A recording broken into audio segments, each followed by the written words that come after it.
Assalamu alaikum, my name is Arfi Farouk and I'm the co-founder of Muslim Tech Fest. Today we are joined by Mariam Ahmed, the co-founder of Menza, a data analytics platform making it easy to analyze information for business. Mariam, thank you so much for joining us. Thank you for having me. I'm so excited to be here. Amazing. So, what I would love to know is you were born and bred in New York, is that right? That's correct. Manhattan, middle of Manhattan, so truly a New York child. Cool. I'd love to hear, I guess, your story in terms of, let's say, in a couple of minutes, in terms of what you were like as a kid, and then from how you ended up from New York to London. Tell us more. Yeah, sure. So as you mentioned, I was born and raised in New York City. I have an Indian mom and a Pakistani dad, and they met in the U.S. So I'm quite American. I grew up in the U.S. primarily. My grandparents were based in Michigan, and so we'd spend a lot of time there as well. I think from a young age, I was very much a very bossy person. So I'm the eldest of 3 siblings, and I was always trying to be in control of everything. And that kind of went into playing at school and stuff. And I really loved the idea of working from a young age. I think, again, I'm very much a product of Manhattan. So I really was, loved playing pretend and pretending to work. And so when I got to school, I even loved doing, I had side hustles all the time. So I would make paper dolls and sell them to people. I'd make tiny books and sell them to people. And so it's actually funny because then I totally got on a different track when it came to deciding what I wanted to do with my career. I was more of a math science person. And in the US, you don't really have GCSEs or A levels. So there's not a clear track, but it is kind of, okay, if you're relatively smart, you're good at math science, you become a doctor. It was also a bit of a stereotype as well. Everyone in my family is a doctor. So I went into university wanting to be pre-med, which in the US is kind of our version of studying medicine before you go to grad school. And then I actually coded for the first time and fell in love with it.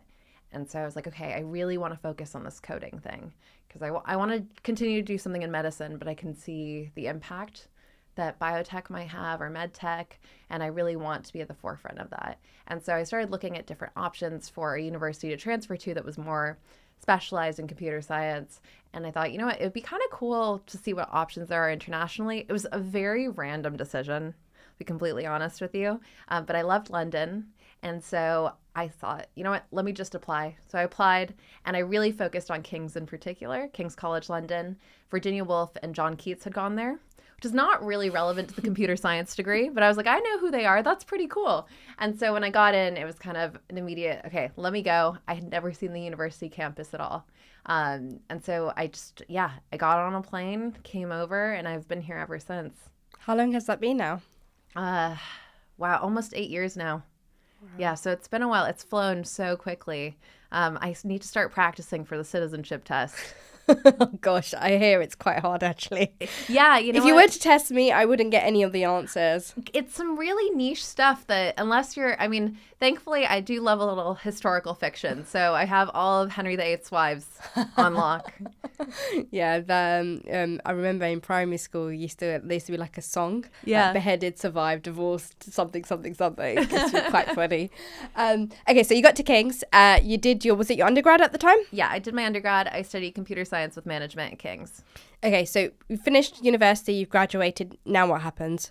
Yeah, so then actually while I was at university, going back to the original thing about how I really love the idea of working. Even during university, I spent a lot of time working. So one of the great privileges of being in London is you have so much going on around you. And I wanted to get more practical experience beyond what I was learning in the lecture hall. So I ended up talking to a bunch of startups because big companies were not going to let a first-year student play around with their code. But startups were way more keen, especially non-technical founders. And so I ended up working at the King's Entrepreneurship Institute, where they hosted 20 different startups, and spending a lot of time with those startups, building out MVPs and kind of understanding what problems they were working on. And that was a really fun experience. And I was like, oh, I really like working with startups. But then the corporate side of me really kicked in at some point. And I got an offer from Goldman Sachs to do an internship. And I was like, let me go try that out. And I actually ended up loving it. I had a really great experience. Initially, I was in engineering. And then I got exposure to kind of more markets. And it's not something I ever thought about. I didn't even know what a bond was kind of going into this internship. But something in me was like, okay, the people I've met there are really smart. And I think I can learn a lot from them. And this job seems really exciting. I have no idea what it entails, but I just don't think there's going to be any harm if I try it out. And at the end of the day, I'll have Goldman Sachs on my CV, which is probably not the most, passion-based reason to pick something. But I think ultimately it was a good way to kind of just be like, let's just see what happens. Labels help. Labels help. It does help a lot. And so I ended up doing the internship, had a really amazing time, got some really great mentors and teachers there, ended up getting the full-time offer. So this kind of startup dream that was in the back of my head, it didn't quite go away, but I think I was able to find kind of, first of all, the team that I worked on in Goldman, especially when you're working in markets, very much felt like a startup environment. We were creating a new product. But the team was super small when I started, and I got to see it grow. But there was still something in the back of my mind, like, oh, it would be cool to do a startup. So one of the founders who I'd worked with back at the King's Entrepreneurship Institute actually became a great friend of mine. And I'd watched his journey, and the product that we worked on together ended up getting quite successful, kind of scaling quite massively. He ended up having an exit. And so that was super exciting to see. And it was so cool to kind of vicariously live through him and hear about his experiences and kind of keep in touch, work on some projects together. And then, in 2023, he was like, you know what, we haven't gotten dinner in a while. Why don't we sit down? And I was like, you know what, that's so nice of him to just suggest a random dinner. Little did I know he had an ulterior motive. Apparently his cousin worked with me at Goldman, and apparently he'd asked her like, oh, how's Mariam doing? How's it going? Do you think she'd quit? Because at that dinner, he asked me, how's it going? Have you ever considered leaving? Because he was thinking of starting a new startup and wanted to work on something together as co-founders because we'd worked so well together on his previous startup. And that's how we get into the Menza story, but I'll leave it there for now. So Menza, tell us more about it. Yeah, so Menza is a AI-powered data analytics platform for consumer brands. We started it about a year and a half ago. We did YC when we first started it. It's a really, it's really a culmination of both my experience and my co-founder's experience.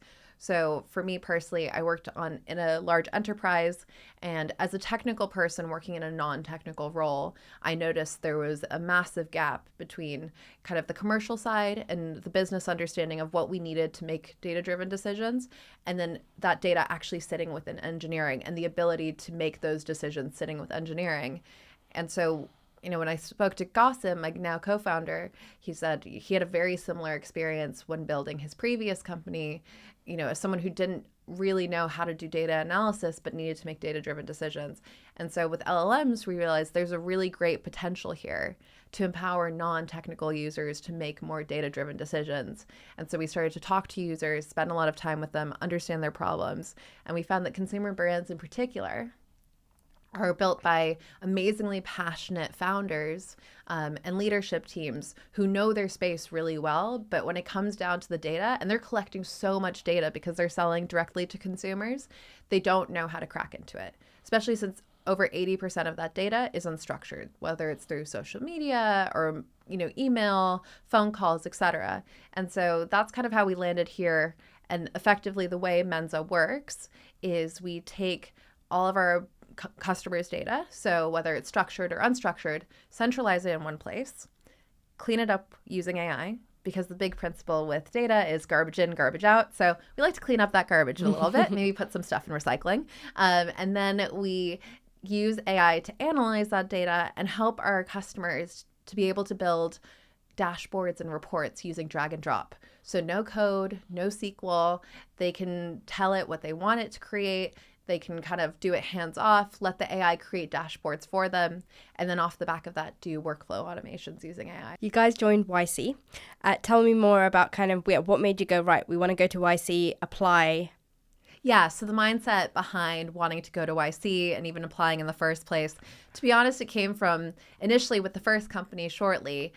There was one point where Gossam, he was a big fan of Paul Graham's essays. So the founder of YC, or one of the founders of YC, he writes these amazing essays, kind of giving guidance on startups and honestly great guidance on life in general. And we'd heard about, I think at the time Brex had just done YC.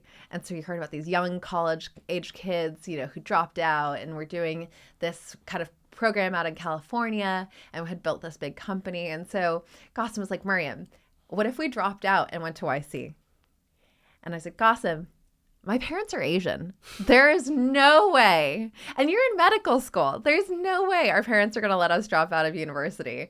Why don't we, we're going to be fine. And it was such a kind of pipe dream, right? And so then with the second company, it was Gossam who was like, what, might as well just apply. And I think it was like past the application deadline, kind of throw it in quickly. He'd come up with like a quick MVP. I was at Goldman at the time. And so all of a sudden we were in and, we're working on this together. And I'm like, oh, shoot, we need to be in California in 2 weeks. And I'm currently working in my full-time job at Goldman Sachs with a notice period. But thankfully, I had a lot of support from a lot of my stakeholders at Goldman. They understood how important it was for us to go to YC, that it was kind of a once-in-a-lifetime opportunity between the funding, the opportunity to start our company out in California, the mentorship. The partner who ultimately ended up investing in us was Michael Seibel, so one of the co-founders of Twitch. I think a lot of that held a lot of weight, and even for us, we couldn't believe it. Even I just remember that flight out to California. I honestly was like, I don't even know what I've done. I had the day before my flight, I was still working at my job at Goldman. So Friday was my last day at Goldman. Saturday was my flight to California. Sunday was the first day of YC and my first full-time day working on Menza. And so I'm like, all of a sudden, I've left behind all of my friends, my community. I'd been in the UK for so long at that point, having a very stable job. And now we need to do something. We need to make something ourselves. What was the YC experience like?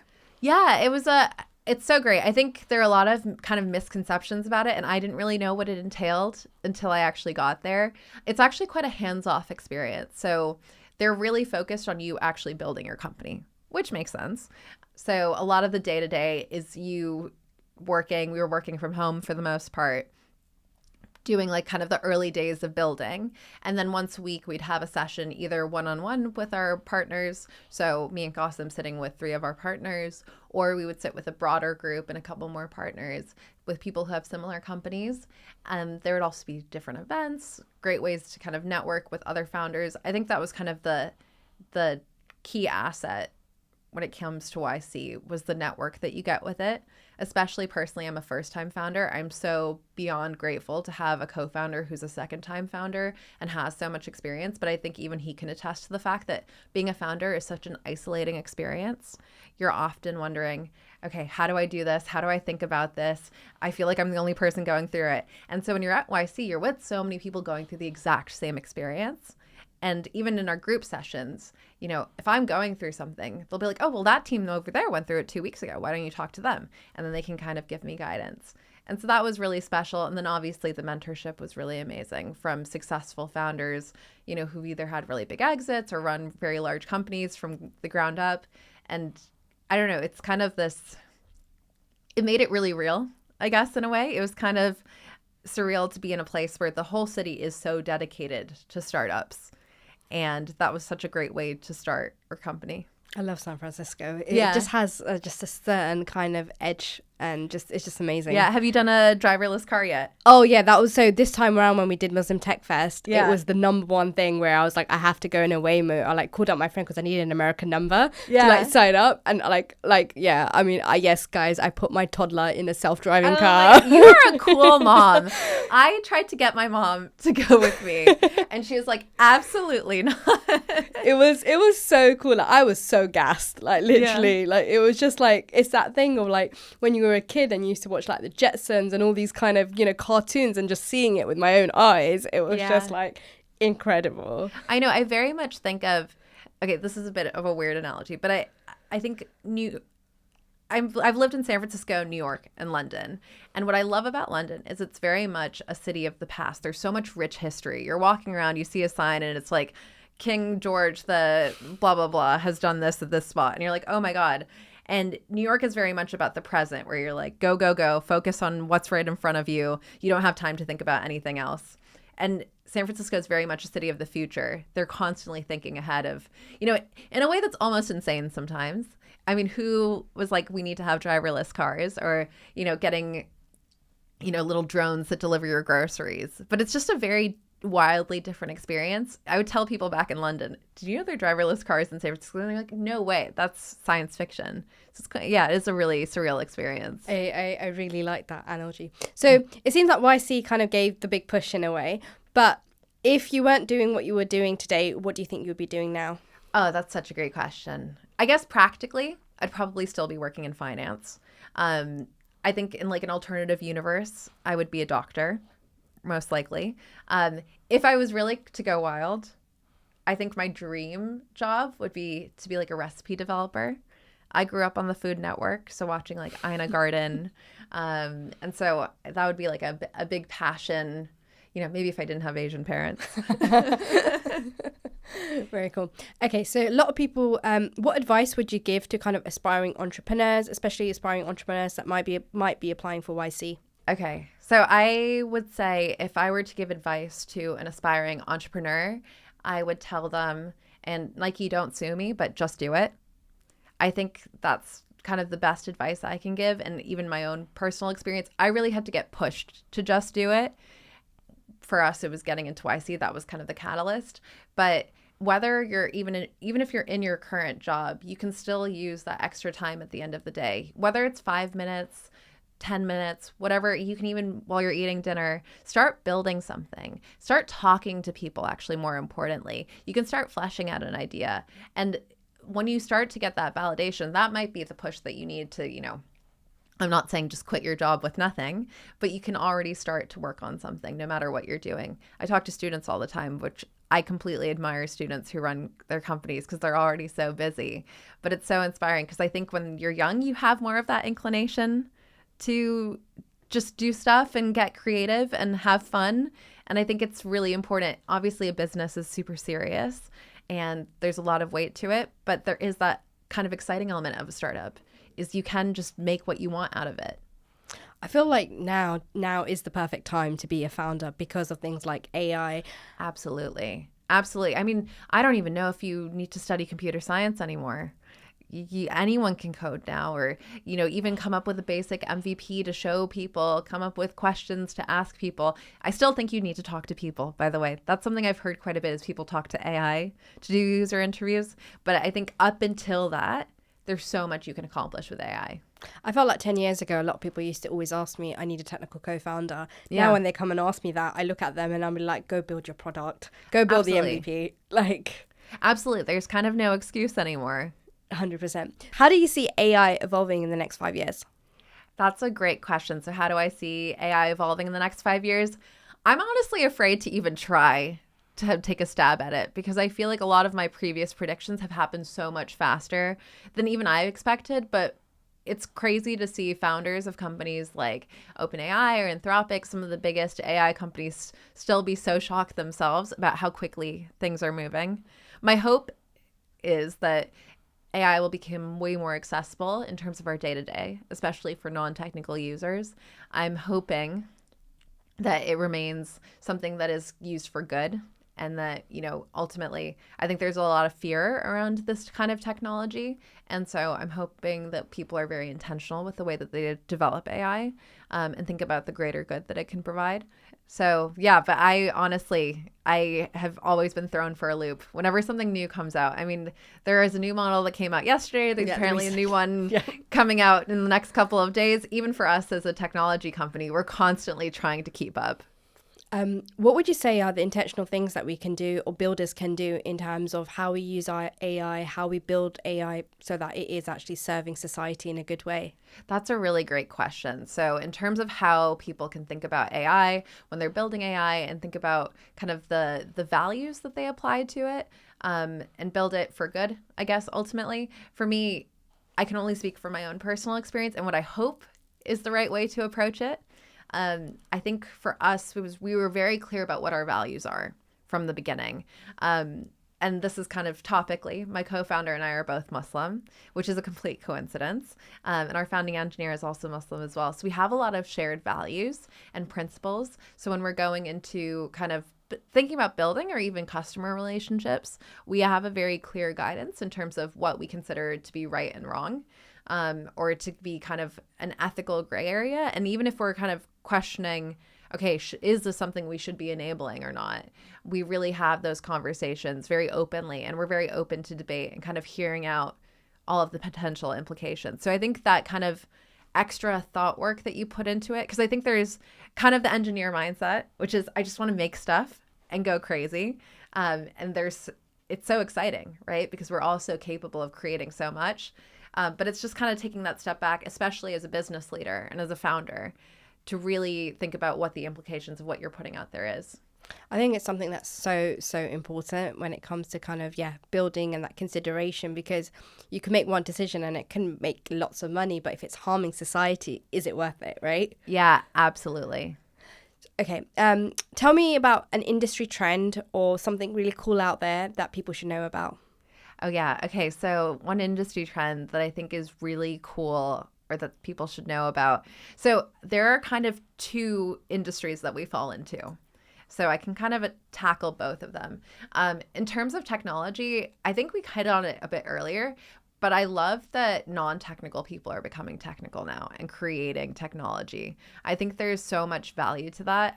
I've always enjoyed computer science personally as kind of puzzle solving, but also being able to create. It's a very creative expression. And I love seeing creatives using technology. So we recently had London Fashion Week, and it was so cool to see the way that technology was integrated, whether it's responsive AI fabrics, for example, or it's kind of the way that they display the, different kinds of models and stuff using AI, which is quite cool.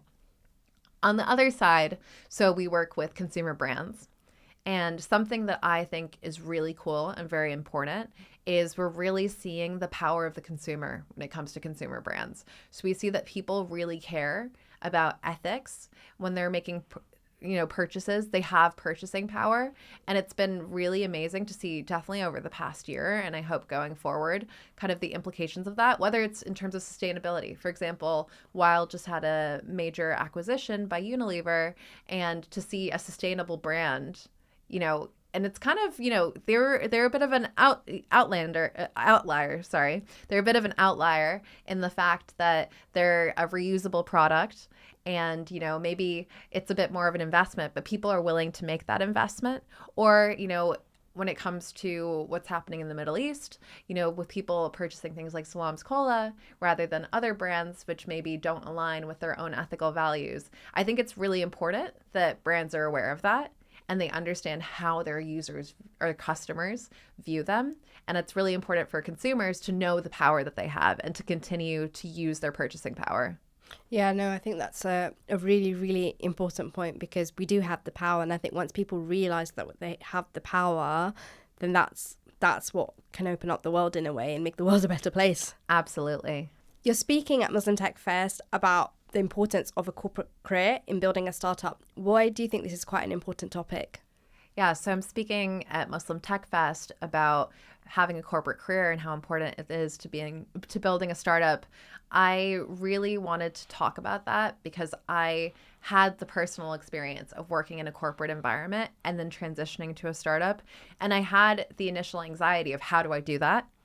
I had the initial kind of worry of, did I waste time in my corporate career by, before doing a startup? Should I have done a startup straight out of university?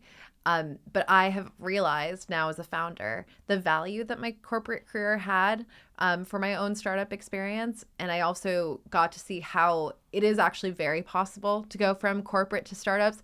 It is a major transition. I won't lie to you. There were a lot of things I had to adjust, even the way I communicate with people, the way I think about things, the pace at which I'm moving, lifestyle, for example.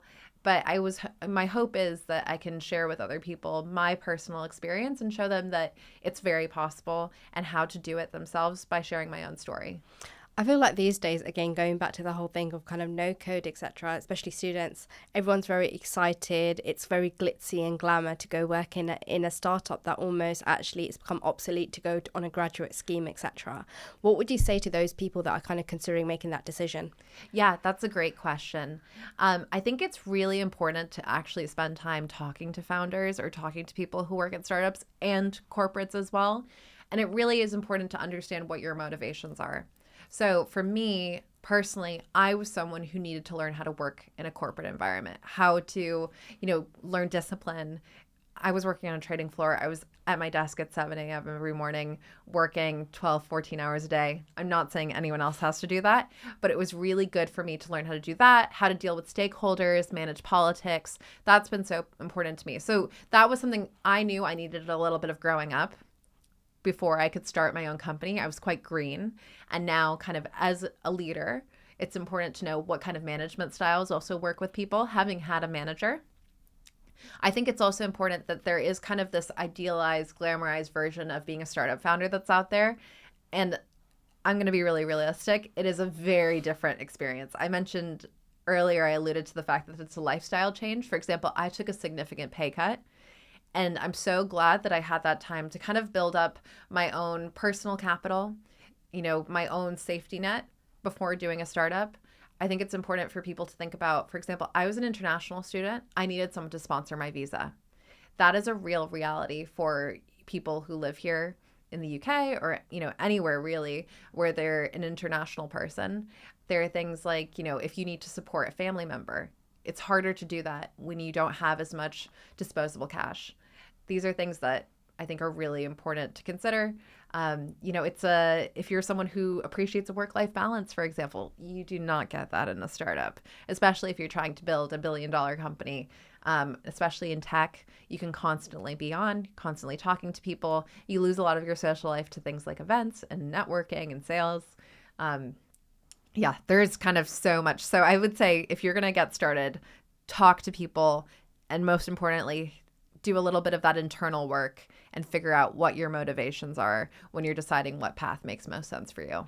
So what were the key transitions from kind of corporate to startup life? Yeah, so the key transitions from corporate to startup life, there were just too many. I think the biggest thing was communication style.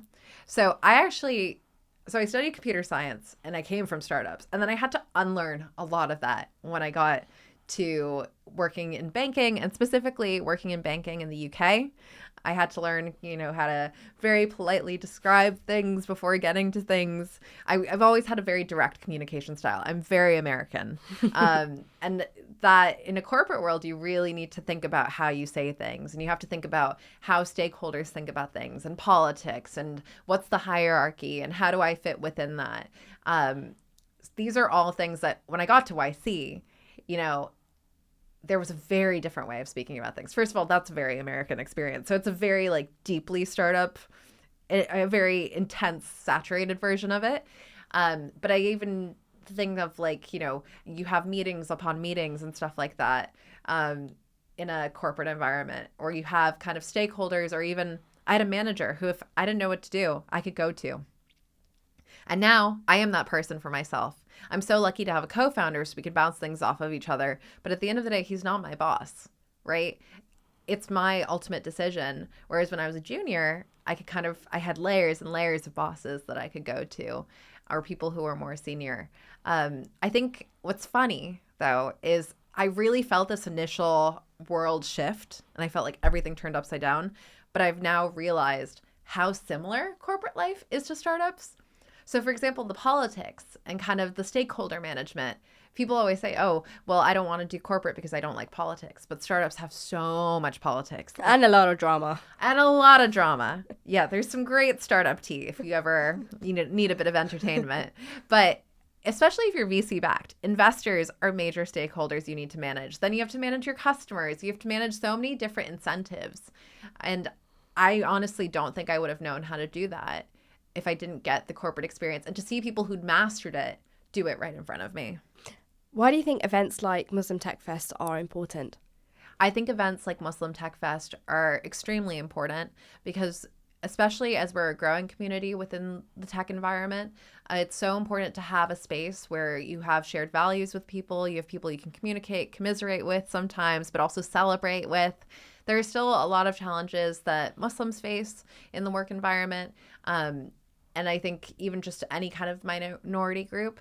And so it's so important that we have a space where we can be empowered, we can learn from each other, we can think about things like, for example, I know there's a founder who came up with a list of, ways to build a company in an Islamic way.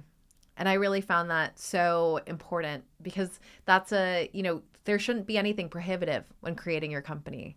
And it's just needing that guidance and needing that space. And so I really love what you guys are doing. I'm so excited for Muslim Tech Fest. What's your favorite LLM? My favorite LLM. Oh, I feel like it changes all the time. It's so hard to commit. Right now, I'm a big fan of Sonnet 3.7. I'm sure by the time anyone listens to this, that's going to be old news. But yeah, I don't know.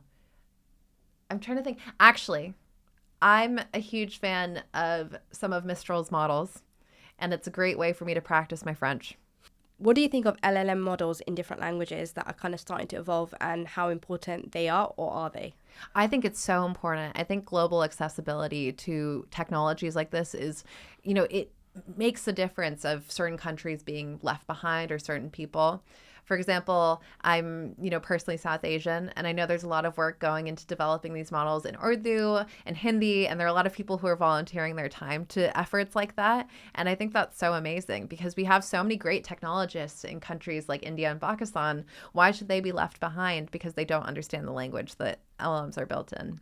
Which brings me to DeepSeek. Obviously, Yeah. DeepSeek kind of emerged kind of out of China, obviously in the English language. What was your take on the whole DeepSeek fiasco? Yeah, I think my whole take on the DeepSeek, I guess it's been described as a fiasco for a lot of people. I personally think it's great to see a challenger. Listen, I'm American. I have some questions about America at the moment, but in general, I'm quite proud to be American. But I think, it's important that there isn't just one country leading the charge when it comes to development of AI technology. And obviously, there are questionable things about the Chinese government. But at the end of the day, any kind of challenger, especially one that actually has a lot that it's doing that is kind of not so aligned with the Chinese government. It is an independent entity to a certain extent as well. And it's open source as well. So people are able to use that technology kind of separate from the initial developers. I think that kind of activity is really good. I think it's good for there to be a shakeup. And I hope there are more challengers coming out of more countries going forward, even if it's in different languages, as we spoke about earlier. So yeah, generally. And then also as someone building a business, any kind of opportunity to use large language models in a cheaper and more efficient way is great. Also for the environment, to have models that are more efficient in general is a great sign, because I hope that that's something that now other companies will be competitive on, whether it's pricing, sustainability, effectiveness, especially reasoning is a big thing for me from a technical perspective. The environment and AI debate is a really interesting one, and it's something that's kind of starting to play on my mind a bit every time I'm just, rather than Googling, putting something in ChatGPT, I'm like, oh, what am I doing? How do you feel about that, and how do we tackle it? Yeah, that's a really great question. And Arfa, I'm really glad that it's something that you've been thinking about. Hopefully it's not too stressful, but it's really important that we think about sustainability when it comes to AI. I think it's a conversation we don't have enough, because I also think it's at a scale that we're not really able to comprehend. The impact on the environment is so heavy, to the point where, I think obviously there's kind of the incentive of monetization and the fact that we can get so much good out of AI technology, but I think it's really important that we reflect a little bit on what the implications of that are. And that's why I think it's great that there are technologies like DeepSeek that are being made in a more efficient way. There are a lot of companies as well that are starting to do a lot of work in terms of making data centers more efficient and kind of reducing their impact on the environment. I think we need to keep focusing on that and keep that conversation going. So I actually love that you asked this question in the first place. Yeah, it's just like when I literally something that I could Google and I just put in ChatGPT, I'm like, did I really have to put that in ChatGPT? Yeah, that's a really good point. Yeah, I mean, it even makes me think about broader, more ethical human things of, should we be relying on AI as much as we do in the day to day? As these technologies develop, what are they? What is the impact on us as a society, I guess, if they make life so much easier? They do. There's a joke that my friend said that in our relationship, it's me, my husband, and ChatGPT. Because I use it so much. Like, I use it for every little thing. It knows about me. It knows about my husband. It knows about my daughter. I love it. I don't care. Take all my data if it's making my life easier. Because I use it in so many different ways. And like, as somebody who's kind of neurodivergent, for me, again, it's like a massive kind of game changer. Let that be from writing, or as simple as my desk is messy and I need to take a picture of my desk and get it to break it down into steps in terms of how to like clean my desk. Like, those little things are like so game changing for me, because it's improving my quality of life. Yeah. But then on the flip side, like you said, there's this whole like environment. I've never been like an environmental activist, but it's obviously something that you're a bit like, should I? Especially when it's just like something silly, like Googling putting something like an EastEnders storyline on ChatGPT. I'm like, I didn't have to do that. I could have just Googled that. Yeah. I love some of the examples you gave of using ChatGPT. They're so creative, because I use it all the time, but it's for very basic things like writing emails to my landlord. What is your favorite use case for ChatGPT?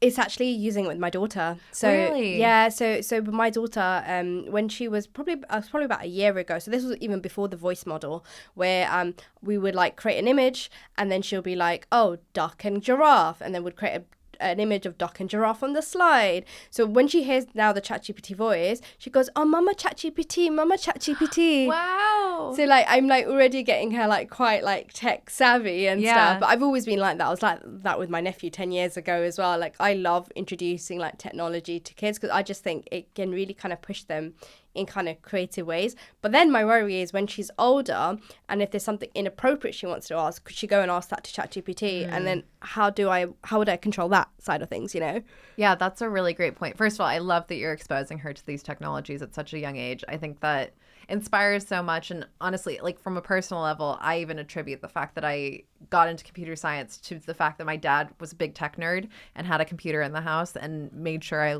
learned how to use it from a very young age. So that's super cool. But yeah, the point about kind of how kids will continue to engage with it as they get older. Yeah, I even remember when, with Google, there were, the naughty boys at the masjid during Sunday school, and they would like Google inappropriate stuff, right? And Google blocked it. So I think there are quite a few filters already on ChatGPT. But yeah, I wonder if there's going to be like how there's YouTube for kids, like a ChatGPT for kids. Yeah, I can definitely see something like that definitely coming up for sure. What would be the main takeaways from your talk from MTF? I hope the main takeaway for my talk at MTF is that anyone who's in a corporate career feels empowered to make the transition to startups. Anyone who's considering startups or corporate feels like they have a clear idea of what to expect. And that anyone who's in a corporate career and feels like, oh, I don't know about a startup because I feel like I'm wasting my time. Or maybe they are a startup founder and they're like, how do I actually make the most of the experience I had at corporate? Understand that corporate experience can actually be a super powerful tool when it comes to building a startup. I want it to I ultimately want people to feel hopeful coming out of it. Amazing. And who knows, you might have a lot of people putting in their resignation notes on the Monday following after from being inspired by your talk. My also hope is I have no bosses calling me angrily the next day. If you could automate a certain part of your life with AI, what would it be? Oh man. If I could automate a certain part of my life with AI, I want to give you a really intellectual question, but it's probably going to be something super shallow instead. Go for it. Yeah. Don't think about it. Just tell us. Oh man, I'm trying to think of what I do in my life that's like very tedious. I think I've been really good at keeping things really efficient. I would love to have some sort of I'm really into skincare. And I would love to have my night routine down. Like if I could have some sort of robot that just does all of the different layers for me. Okay, I'm going to try to think of a less... I think that's important. I think it's important because I don't even do a night routine. I'll be lucky if I do. I put on some moisturizer before going to bed. So I think something like that, I can definitely see that improving life. Oh, or cleaning my house. If I could automate cleaning my house, that would be great. I love a clean space. And after a stressful day, there's nothing nicer than, like I make my bed every morning because I love coming home to a nice made bed. And so if I could just have a clean house at all times, that would be great. Describe me what one of your, a day in the life of you. Oh, that is so hard. It's hard to describe a day in the life because especially as a founder, it is so different every single day. I'll even give you an example of, today I wake up quite early generally. So something like 5 or 6 a.m., went to the gym, and then immediately was on, looking at contracts. So we're signing on a new advisor.